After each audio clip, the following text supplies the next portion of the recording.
ओम नमः शिवाय। हर हर महादेव शिव शंभू।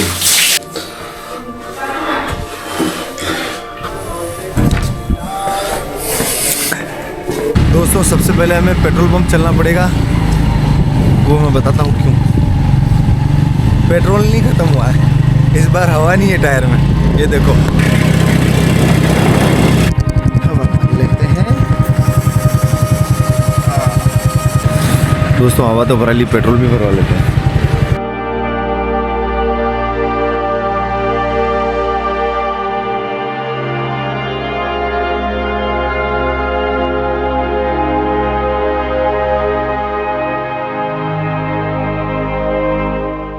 दोस्तों हम खुद को भीड़ के अंदर चाहे भले कितना भी भुला के जीने की कोशिश करें, लेकिन हम सब भीतर से अकेले हैं। ओशो कहते हैं कि अकेला होना आत्यंतिक है और ये तुम्हारा मूल स्वभाव है।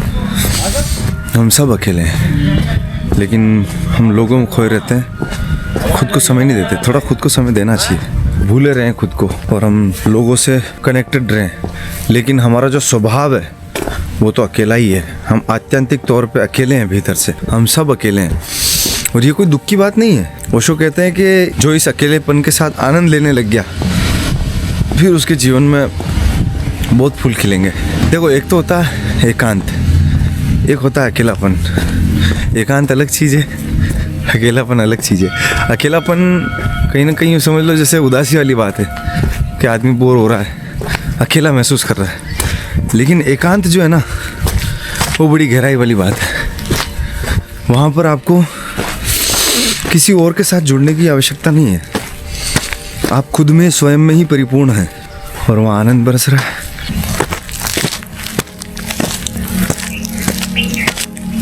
दोस्तों कल जो बारिश है ना वो ज़बरदस्त आई है। यहाँ से पानी बहता हुआ गया ज़बरदस्त तरीके से, पानी भरा हुआ है यहाँ पे।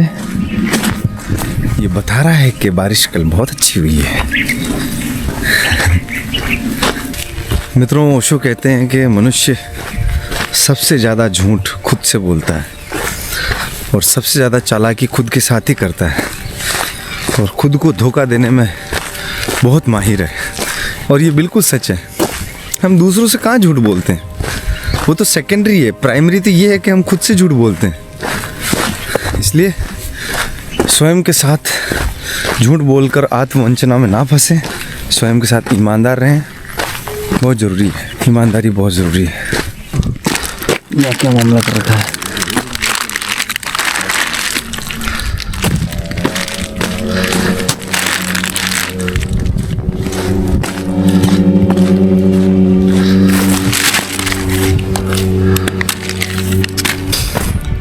दोस्तों रनिंग करेंगे, ठीक है, फिर उसके बाद ध्यान में बैठेंगे। पहले रनिंग करते हैं, चलो स्टार्ट करते हैं। जय जय शिव शंभू, हर हर महादेव।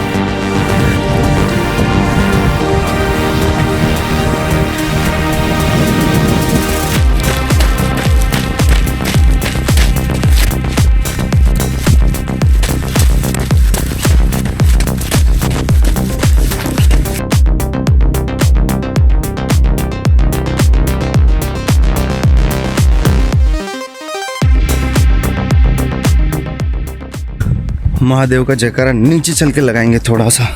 आज सोमवार भी है, ध्यान से, घास गीली हो रही है, स्लिप होने का डर है।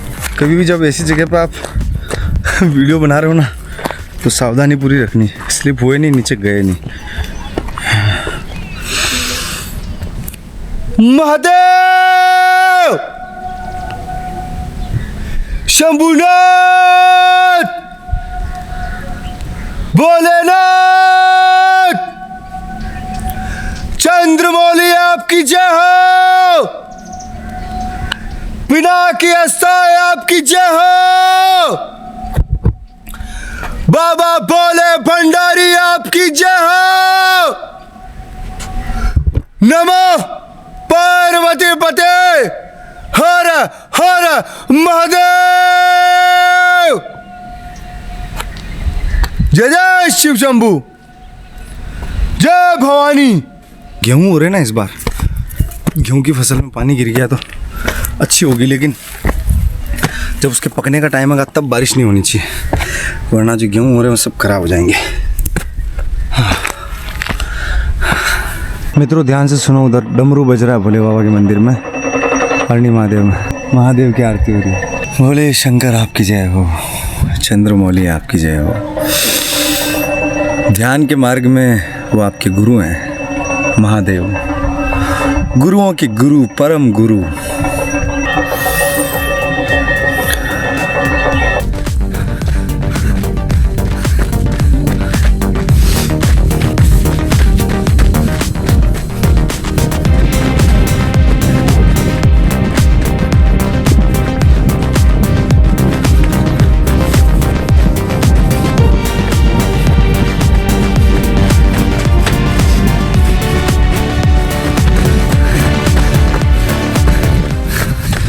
ये आ गए हम हमारी जगह पे। चलो सूर्यदेव को जल का अर्पण करते हैं, फिर उसके बाद ध्यान में बैठते हैं। मुझे लग रहा है बारिश आ सकती है वापस। सूर्यदेव तो दिख नहीं रहे। ओम सूर्यदेवाय नमः, ओम सूर्यदेवाय नमः।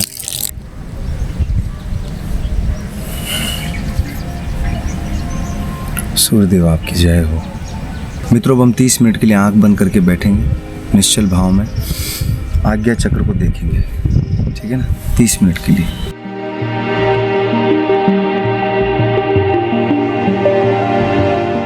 मित्रों 30 मिनट हम आज्ञा चक्र पर रहे, अपनी श्वासों को लयबद्ध करते हुए हम उनको देखते रहे। श्वास को एडजस्ट नहीं करना पड़ता, बस उसको ढीला छोड़ना पड़ता। आराम से वो ऊपर आ रही है, फिर नीचे जा रही है, ऊपर आ रही है, नीचे जा रही है, फिर धीरे धीरे वो एकदम मध्यम हो जाती है, बहुत धीमी, बहुत धीमी। लेकिन उसका स्पंदन जो है ना, वो आपको अपने नासिका के अग्रभाग पे होता है। चलो अब हम माला जप करेंगे 30 मिनट।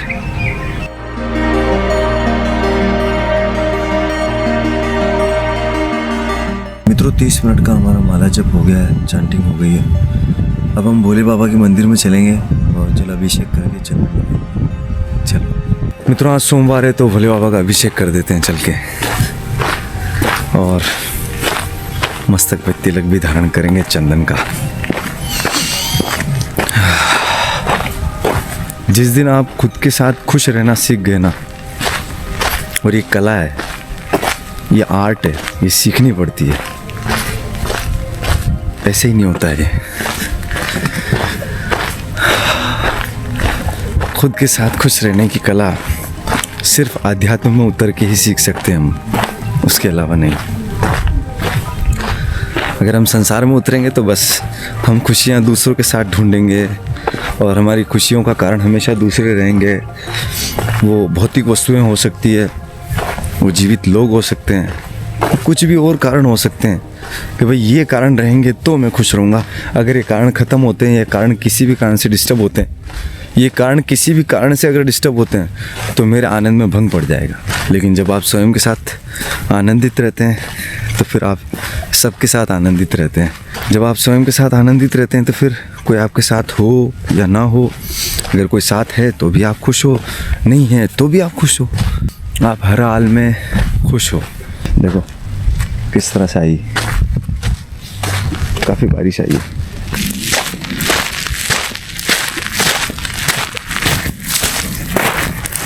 मुझे ध्यान में कितनी बार ऐसा दिखता है जैसे मैं कहीं बैठा हूँ, मेरे सामने भगवान बुद्ध बैठे हैं और मैं उनके बीच कहीं बैठा हूँ, उन सब श्रावकों के बीच मैं भी बैठा हूँ, लेकिन वो जो कुछ भी कह रहा है मैं उस पर ध्यान नहीं दे रहा हूँ, मतलब इतना फोकस नहीं कर रहा हूँ।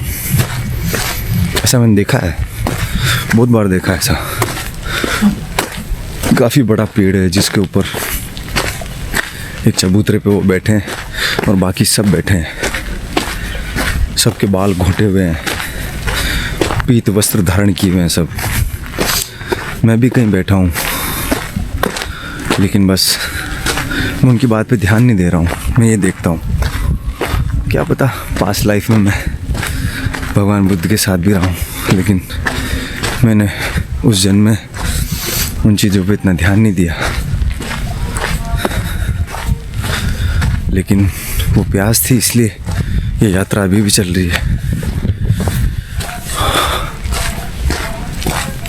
भोले बाबा का अभिषेक हो रहा है। आज सोमवार है ना, चलो चलते हैं फटाफट।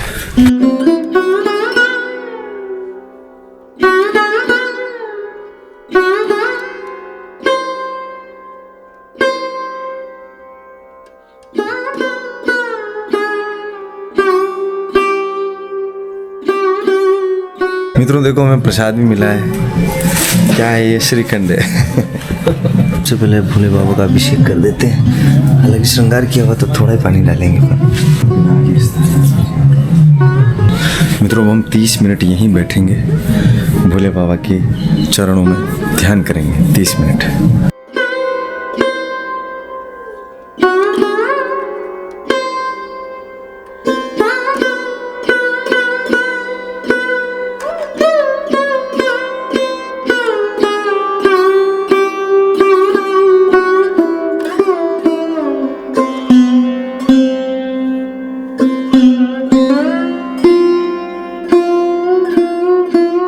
मित्रों अब चंदन लगा देते हैं। पहले भोले बाबा पे लगाते हैं।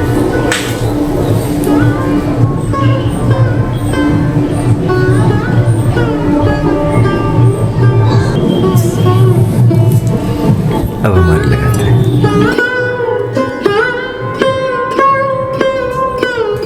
मित्रों भोले बाबा का जल से अभिषेक कर दिया है, चंदन लगा दिया है, उनके भी लगा दिया है। श्रृंगार तो वैसे ही जो पहले भक्त लोग आए थे उन्होंने बहुत अद्भुत किया। मित्रों अब हम हमारी योगी कथामृत को आगे पढ़ेंगे।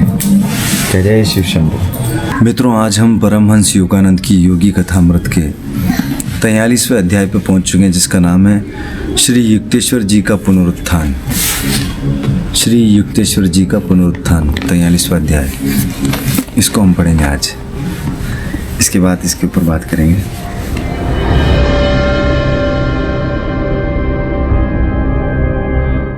मित्रों परमहंस योगानंद की योगी कथामृत का ये 43वां जो अध्याय है, श्री युक्तेश्वर जी का पुनरुत्थान, ये बहुत लंबा है, लगभग 27 पेज का ये अध्याय है।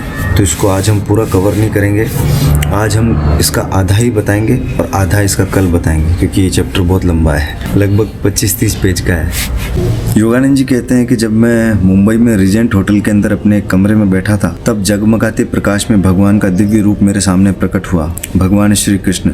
मैं तीसरी मंजिल के उस कमरे में ऊंची खुली खिड़की से बाहर देख रहा था, तब अचानक सामने वाली ऊंची इमारत की छत के ऊपर अवर्णनीय दृश्य मेरी दृष्टि के सामने प्रकट हो गया। भगवान श्री कृष्ण मेरी ओर देखकर हाथ हिलाते हुए मुस्कुरा रहे थे और मैं सिर हिला रहा था। मतलब भगवान कृष्ण ने योगानंद जी को दर्शन दिए। जब मैं उनके संदेश को समझ नहीं पाया तो आशीर्वाद देने की मुद्रा में हाथ उठाकर वह अंतर ध्यान हो गए। मन एक अद्भुत आनंद से भर उठा। मुझे ऐसा लगा कि कोई आध्यात्मिक घटना घटने वाली है। पश्चिम की ओर मेरी यात्रा कुछ समय के लिए रद्द हो गई थी। योगानंद जी कहते हैं कि कोलकाता और पुरी वापस जाने से पहले मुंबई में मेरे कई व्याख्यानों का आयोजन किया गया। योगानंद जी आगे कहते हैं कि भगवान श्री कृष्ण के दर्शन के एक सप्ताह बाद 19 जून 1936 को दोपहर में 3 बजे मैं मुंबई में होटल के अपने कमरे में पलंग पर बैठा ध्यान कर रहा था कि अचानक मेरे कमरे में एक दिव्य प्रकाश फैलने लगा और उससे मेरा ध्यान टूट गया। मेरे खुले और विस्मय चकित नेत्रों के सामने संपूर्ण कमरा एक अद्भुत विश्व में बदल गया।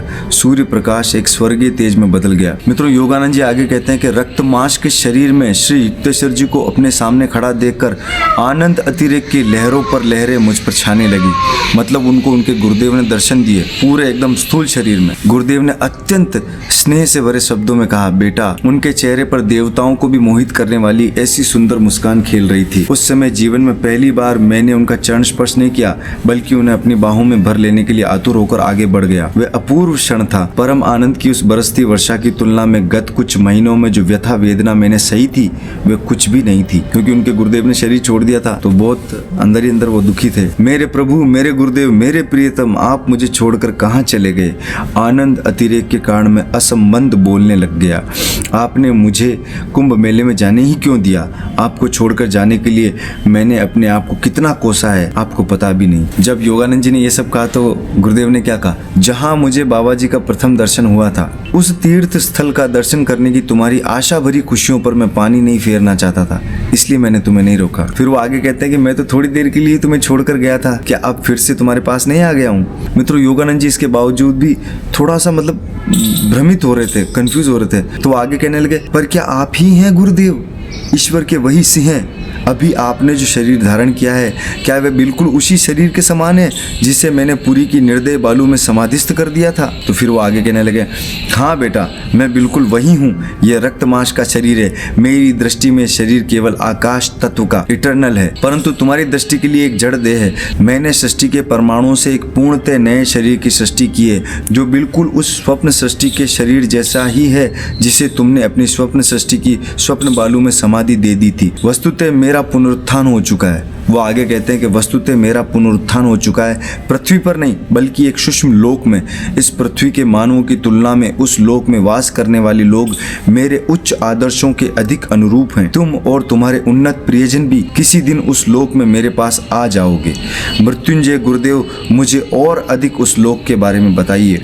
गुरुदेव आनंद के साथ थोड़ा हंसते हुए बोले, प्रिय वत्स, क्या तुम अपनी पकड़ थोड़ी ढीली नहीं कर सकते? मतलब उन्होंने अपने गुरुदेव को जकड़ के पकड़ रखा था आलिंगन में। योगानंद जी कहते हैं कि मैंने उन्हें अपने बाहु पास में ऐसे कस कर पकड़ रखा था मानो नाग पास में जकड़ लिया हो। मुझे वही नैसर्गिक हल्की सी सुगंध आ रही थी जो पहले उनके शरीर से निकला करती थी। जब कभी उन महान क्षणों की मुझे याद आती है तो अब भी मैं अपने हाथों के अंदरूनी हिस्सों में और हथेलियों में उनके दिव्य शरीर के उस रोमांचकारी स्पर्श को अनुभव करता हूँ। मित्रों, श्री युक्तेश्वर जी ने आगे बताया, जिस प्रकार कर्मों से मुक्ति पाने में मनुष्यों की सहायता करने के लिए संतों और सद्गुरुओं को इस संसार में भेजा जाता है, उसी प्रकार ईश्वर ने एक सूक्ष्म लोक में वहाँ रहने वाले लोगों की मुक्ति होने की सहायता करने का आदेश मुझे दिया है। उस लोक को हिरण्य लोक कहते हैं। वहाँ मैं उन्नत आत्माओं को सूक्ष्म जगत के कर्मों से मुक्ति पाने में और इस प्रकार में सूक्ष्म जगत में बार बार पुनर्जन्म से मुक्ति होने में सहायता करता हूँ। हिरण्य लोक के अधिकतर निवासी आध्यात्मिक दृष्टि से अत्यंत उन्नत है। उन सब ने इस पृथ्वी पर अपने आखिरी जन्म में मृत्यु के समय सचेत रहते हुए जड़ देह का त्याग करने की ध्यान प्रदत्त सामर्थ्य को प्राप्त कर लिया था। आगे क्या कह रहे हैं, ध्यान से सुनिए। पृथ्वी पर रहते हुए जब तक कोई सविकल्प समाधि से आगे जाकर निर्विकल्प समाधि में स्थित नहीं होता, तब तक वह हिरण्य लोक में प्रवेश नहीं कर सकता।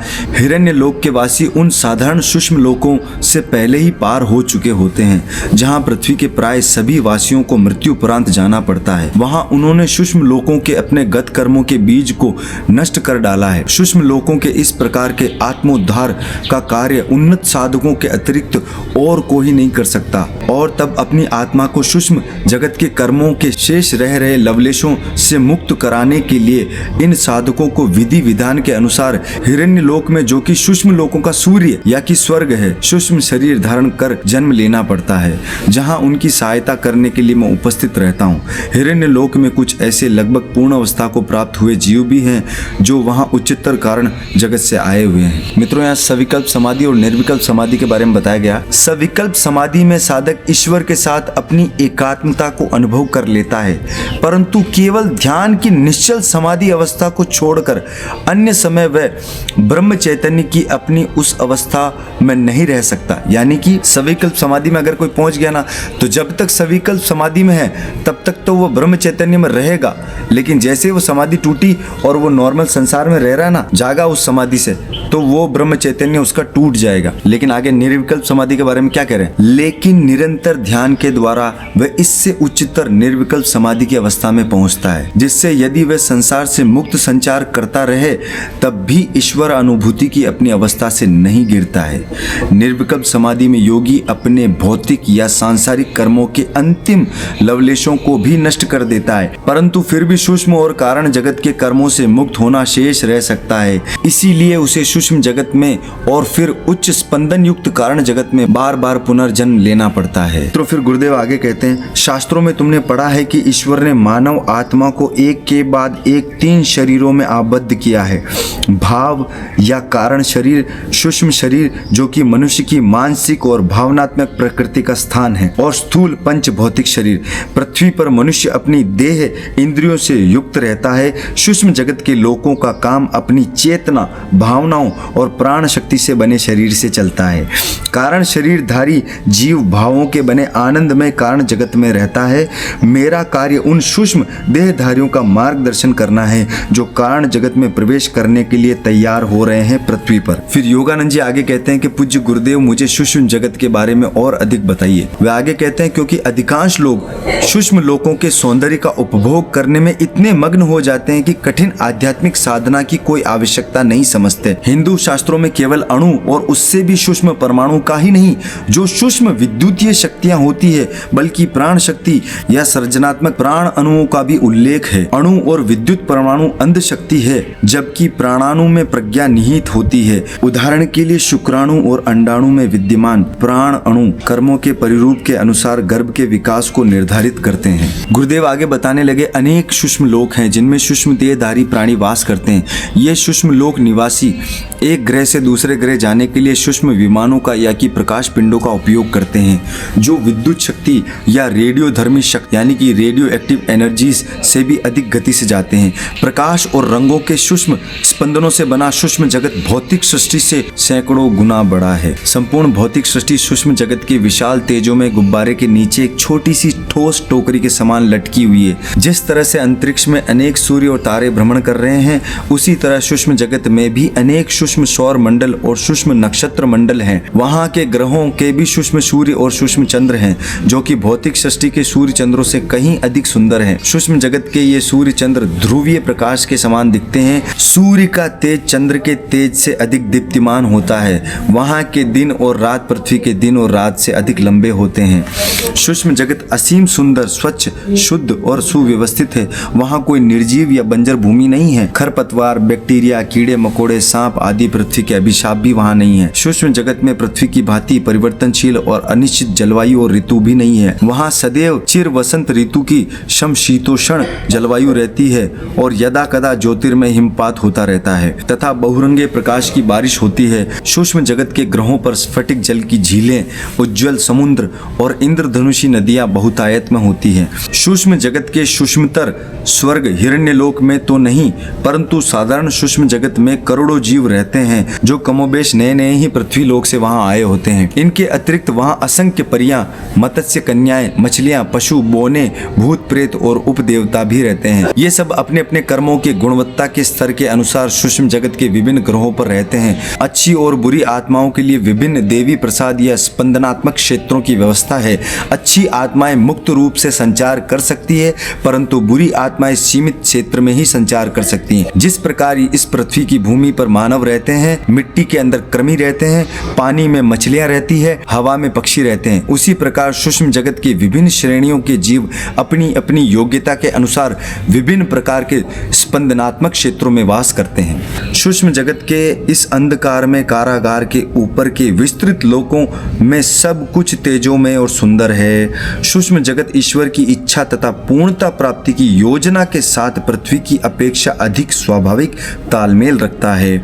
सूक्ष्म जगत की प्रत्येक वस्तु मुख्यतः ईश्वर की इच्छा और अंशतः सूक्ष्म जगत वासियों की इच्छा के आवाहन से प्रकट होती है। ईश्वर ने पहले ही जो कुछ भी बना रखा है, उसके आकार या रूप को निखारने की शक्ति उनमें है। ईश्वर ने अपनी सूक्ष्म जगतवासी संतानों को अपनी इच्छा अनुसार सूक्ष्म जगत में फेरबदल करने या सुधार करने की स्वतंत्रता और अधिकार दे रखा है। जबकि पृथ्वी पर किसी ठोस पदार्थ को द्रव्य पदार्थ में या किसी दूसरे रूप में केवल प्राकृतिक या रासायनिक प्रक्रियाओं द्वारा ही परिवर्तित किया जा सकता है, परंतु सूक्ष्म जगत के घन पदार्थ वहां के वासियों की इच्छा मात्र से द्रव्य पदार्थों, वायु या ऊर्जा में तत्क्षण रूपांतरित हो जाते हैं। गुरुदेव आगे बताते हैं, ये पृथ्वी समुद्र, जमीन तथा हवा में युद्ध एवं हत्याओं से कलुषित है, परंतु सूक्ष्म जगत में सुख, सामंजस्य और समानता है। सूक्ष्म जगतवासी अपनी इच्छानुसार रूप धारण कर सकते हैं या उसे विसर्जित भी कर सकते हैं। सूक्ष्म जगत के वासी अपनी इच्छा के अनुसार रूप धारण कर सकते हैं या उसे विसर्जित भी कर सकते हैं। पुष्प या मछली या पशु या कुछ समय के लिए सूक्ष्म जगत के पुरुषों का रूप ले सकते हैं। सूक्ष्म जगत के सभी जीवों को कोई भी रूप धारण करने की पूर्ण स्वतंत्रता है और वे आसानी से एक दूसरे से संपर्क भी कर सकते हैं। वे किसी भी अटल निश्चित नियम से आबद्ध नहीं हैं। उदाहरण के लिए सूक्ष्म जगत के किसी भी वृक्ष को सूक्ष्म जगतीय आम या अन्य कोई भी वस्तु जिसकी इच्छा हो उत्पन्न करने के लिए कहा जा सकता है। यानी कि अगर आम से मैं कहूँ कि तेरे अंदर से चीकू आना चाहिए तो चीकू आ जाएगा, ये कहना चाह रहे हैं। सूक्ष्म जगत में कर्मों के अनुसार कुछ बंधन तो हैं, परंतु विविध रूपों में किसी विशिष्ट रूप का कोई विशेष महत्व नहीं है। वहां पर सब कुछ ईश्वर के सृजनकारी प्रकाश से स्पंदित होता है। आगे गुरुदेव कह रहे हैं कि सूक्ष्म लोक में कोई भी गर्भ से जन्म नहीं लेता। सूक्ष्म जगतवासी अपनी विराट इच्छा शक्ति की सहायता से विशिष्ट रचना के अनुसार लघु रूप दिए गए सूक्ष्म शरीर को अस्तित्व में लाकर संतान को प्रकट करते हैं। हाल ही में स्थूल शरीर से मुक्त हुआ जीव अपने समान ही मानसिक एवं आध्यात्मिक प्रवृत्तियां रखने वाले सूक्ष्म जगतीय परिवार में उनके निमंत्रण पर जन्म लेता है। वहां पर कहां पर, यहाँ से वो शिफ्ट होता है सूक्ष्म लोक में। जो भी मनुष्य पृथ्वी लोक पर आध्यात्म की और ज्ञान की और ध्यान की और योग की उच्चतर श्रेणियों पर जाते हैं वो सूक्ष्म लोक में ट्रांसफर हो जाते हैं। गुरुदेव आगे कहते हैं कि सूक्ष्म शरीर पर ठंड या गर्मी या अन्य प्राकृतिक परिस्थितियों का कोई प्रभाव नहीं होता। सूक्ष्म शरीर में सूक्ष्म मस्तिष्क अर्थात प्रकाश का सहस्त्रदल कमल होता है। मित्रों आगे ध्यान देना क्या कह रहे हैं। तथा सुषुम्ना में स्थित 6 जागृत चक्र होते हैं। हृदय सूक्ष्म मस्तिष्क से महाप्राण शक्ति और प्रकाश प्राप्त करता है और उसे सूक्ष्म नाड़ियों तथा शरीर कोशिकाओं या प्राण अणुओं में प्रवाहित करता रहता है। सूक्ष्म जगत के जीव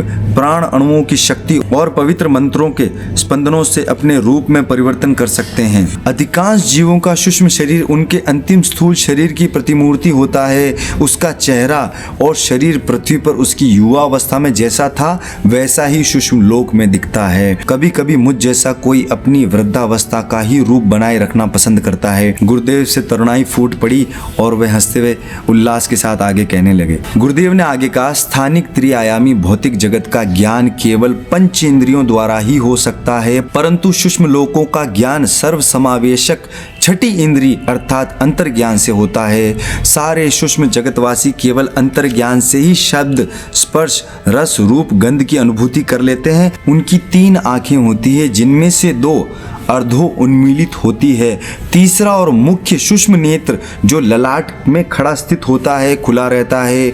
सूक्ष्म प्राणियों के कान, नाक, आंख, जीभ और त्वचा ये सारी बाह्य इंद्रियां होती है, परंतु वे शरीर के किसी भी हिस्से से कोई भी संवेदन प्राप्त कर सकते हैं। इसके लिए वे केवल अंतर्ज्ञान का उपयोग करते हैं। वे कान या नाक या त्वचा से देख सकते हैं, आंखों से या जीभ से सुन सकते हैं, कान या त्वचा से भी स्वाद को चख सकते हैं आदि आदि। जबकि पृथ्वी लोक पर मनुष्य के स्थूल शरीर को असंख्य खतरे रहते हैं और ये आसानी से घायल हो सकता है या इसके अंग भी आसानी से कट कर अलग हो सकते हैं। जबकि सूक्ष्म शरीर भी कभी कभी कट सकता है या उसमें खरोंच आ सकती है, परंतु इच्छा मात्र से वह तुरंत ठीक भी हो जाता है। फिर आगे योगानंद जी पूछते हैं, गुरुदेव क्या सूक्ष्म जगत के वासी सुंदर होते हैं?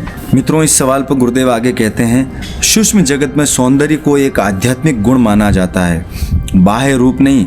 इसीलिए सूक्ष्म जगत के लोग चेहरे को अधिक महत्व नहीं देते, परंतु जब चाहे अपनी इच्छा अनुसार वे नया सुंदर शरीर धारण कर सकते हैं।